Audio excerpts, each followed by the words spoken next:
m'appelle Henri Verbrugge. J'habite ici à Berck et ça fait des années, des décennies que je suis amoureux comme beaucoup de la Côte d'Opale, des dunes, plus récemment des phoques, mais aussi des petits gravelots, et puis bon, des balades, des cerfs-volants, des belles manifestations avec des foules de gens, des familles, etc. Puis là, j'ai entendu parler d'un projet complètement décalé, aberrant, tellement à côté de ce qui est bien aujourd'hui, de ce qui est grand temps de faire. Et voilà, donc en famille, avec les amis, on manifeste notre étonnement à minima et notre espoir réel que les associations parviennent à empêcher cette bêtise. On est parti. Pourquoi je suis contre Tropicalia?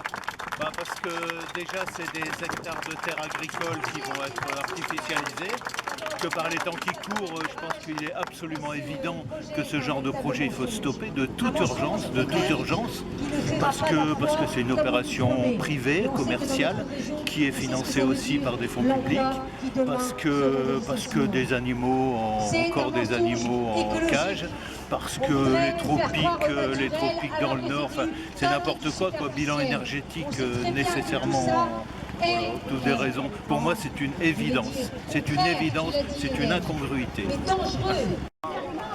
Jean-Philippe Lamien. Si je suis contre Tropicalia, tout simplement parce qu'on a suffisamment de belle nature à admirer justement dans la nature sur la Côte d'Opale et qu'on n'a pas besoin pour ça d'aller enfermer des espèces tropicales dans une espèce de cloche. Tropicalia est une aberration à la fois écologique et économique. Les promoteurs disent que ce sera un renouveau pour la région. C'est une erreur.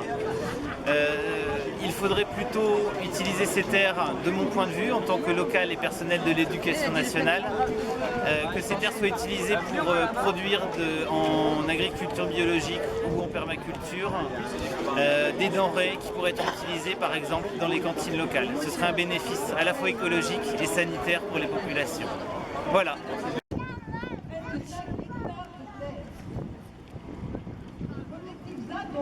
Bertille et Marcel, nous sommes d'Amiens. Alors c'est vrai que nous venons de loin, on a un pied à terre à Port-Mahon, nous sommes de la Ligue des droits de l'homme, et c'est vrai que tout ce qui est gigantesque, on conteste parce que finalement on a vu c'était l'affaire des 1000 vaches qui correspondait strictement à rien du tout, dans la mesure où on exploitait en fait la pousse des vaches pour avoir des subventions au lieu de favoriser les petites agricultures, de favoriser en fait du lait de qualité. Ici, on peut développer en fait une serre géante, ça correspond à rien du tout, dans la mesure où essayons de faire un tourisme, parce que finalement, Tropicalia va servir aussi au tourisme, un tourisme raisonné, à savoir qu'effectivement, nous développons des chemins, des balades, mais ne cherchons pas à développer des structures gigantesques qui vont coûter un pognon fou, dans la mesure où on va bouffer beaucoup d'énergie. Et aujourd'hui, l'énergie, on sait ce que c'est, il faut absolument la préserver.